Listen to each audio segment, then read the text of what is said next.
भारत सरकार के दिशा निर्देशों के अनुपालन में मुख्य चिकित्साधिकारी के.एस. चौहान की अगुवाई में जिला महिला चिकित्सालय उत्तरकाशी में 12 से 14 वर्ष के बच्चों को कोविड टीकाकरण कार्यक्रम शुभारंभ किया गया। इसके अतिरिक्त उत्तरकाशी जनपद में राष्ट्रीय प्रतिक्षण दिवस के अवसर पर एएनएम और आशाओं को भी सम्मानित किया गया। मुख्य चिकित्सा अधिकारी उत्तरकाशी द्वारा अवगत कराया गया कि उत्तरकाशी जनपद में 12 से 14 वर्ष के बच्चों का कोविड टीकाकरण हेतु 11,913 लक्ष्य रखा गया है। उन्होंने कहा कि बच्चों को कोर्वेक्स वैक्सीन लगाई जा रही है। चाइल्ड लाइन सलाहकार बोर्ड की बैठक लेते हुए उत्तरकाशी जिलाधिकारी मयूर दीक्षित ने कहा कि बच्चों में नशे की बढ़ती प्रवृत्ति पर प्रभावी रोकथाम के लिए बेहतर प्रयास किए जाएं। जिलाधिकारी ने कहा कि 14 वर्ष से कम आयु के बच्चे यदि बाल मजदूरी करते हुए दिखाई देते हैं तो इसकी सूचना तत्काल संबंधित थाने या चाइल्ड हेल्पलाइन को दी जाए ताकि ऐसे बच्चों को बाल मजदूरी से रोका जा सके। इस हेतु बाल उन्मूलन जिला टास्क फोर्स को समय समय पर छापेमारी अभियान चलाए जाने के निर्देश दिए। बच्चों को नशे से बचाने के लिए पुलिस, बाल कल्याण समिति, चाइल्ड हेल्पलाइन, बाल विकास, बाल संरक्षण इकाई, शिक्षा, स्वास्थ्य विभाग प्रभावी रूप से कार्य करे। एक महिला मूर्ति देवी पत्नी भगवान प्रसाद निवासी ग्राम देहली बाजार जनपद सुल्तानपुर द्वारा पुलिस कार्यालय उत्तरकाशी पर आकर एक लिखित प्रार्थना पत्र पुलिस अधीक्षक उत्तरकाशी को दिया गया, जिसमें उनके द्वारा बताया गया कि वह अपनी बेटी की कॉलेज की फीस जमा करवाने हेतु उनके खाते में पैसे ट्रांसफर कर रही थी, जिसमें खाता संख्या के कुछ अंक गलत होने के कारण उनके 1 लाख रुपए किसी अन्य के खाते में गलती से ट्रांसफर हो गई है, जिसका कि काफी प्रयास करने पर भी बैंक से रिफंड नहीं हो पा रहा है। उक्त महिला के प्रति संवेदना व्यक्त करते हुए पीके रॉय पुलिस अधीक्षक उत्तरकाशी द्वारा उन्हें पैसे वापस दिलाए जाने में पुलिस की ओर से पूर्ण सहायता हेतु आश्वस्त किया गया और साइबर सेल उत्तरकाशी को उक्त प्रकरण में आवश्यक कार्रवाई हेतु उचित दिशा निर्देश दिए गए। एसपी के कुशल नेतृत्व में साइबर सेल द्वारा उक्त गलत खाते की संपूर्ण डिटेल एकत्रित कर उससे संपर्क कर उसके खाते में गए 1 लाख रुपए को वापस मूर्ति देवी के खाते में वापस डलवाया गया।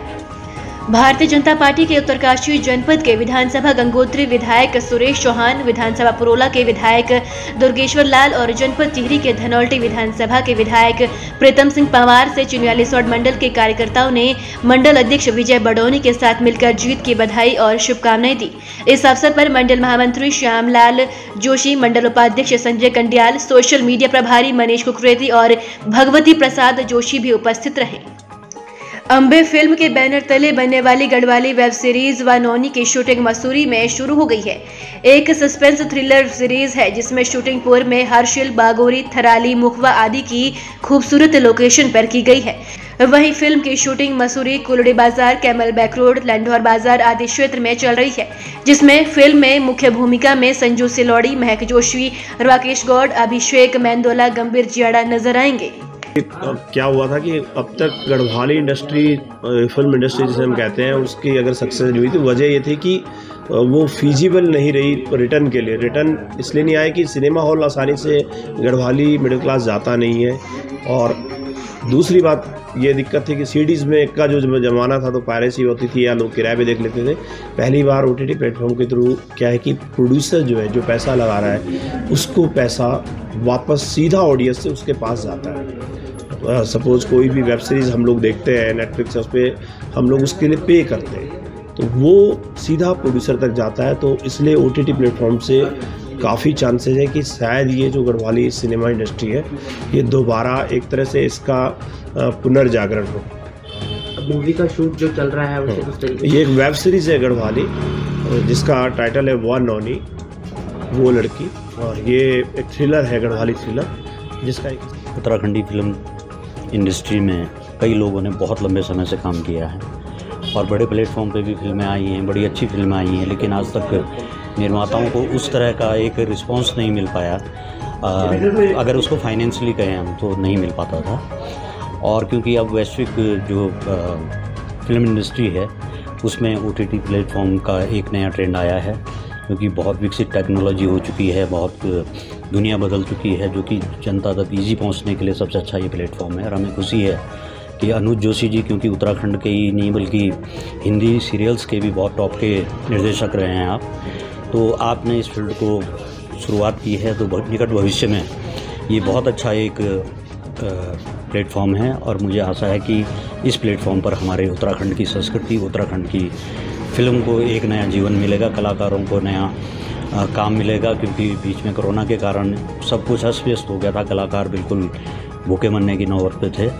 तो मैं बधाई देना चाहूँगा इस पूरी टीम को, अनुज जोशी की, कि उन्होंने ये प्रयास शुरू किया है। और उत्तराखंड के सभी लोगों से अनुरोध करूँगा कि आप जिस प्रकार से अन्य फिल्मों को देखते हैं, अपने उत्तराखंडी फिल्मों को भी आप वही प्रोत्साहन देंगे, अपना आशीर्वाद देंगे और समय समय पर आपके बीच में बहुत अच्छी फिल्में अब आगे आने वाले समय में आने वाली हैं। अविभाजित उत्तर प्रदेश में 1947 की आज़ादी के बाद सन 1952 में पहले विधानसभा के चुनाव हुए और उत्तरकाशी से जोगेंद्र सिंह बिष्ट चुनाव जीते और उत्तर प्रदेश में कांग्रेस की सरकार बनी। तब से लेकर वर्तमान 2022 के विधानसभा चुनाव के परिणाम में ही दर्शा रही है कि गंगोत्री कामिथक जिस पार्टी का विधायक यहां से चुनकर जाता है, उसी दल की सरकार बनती है।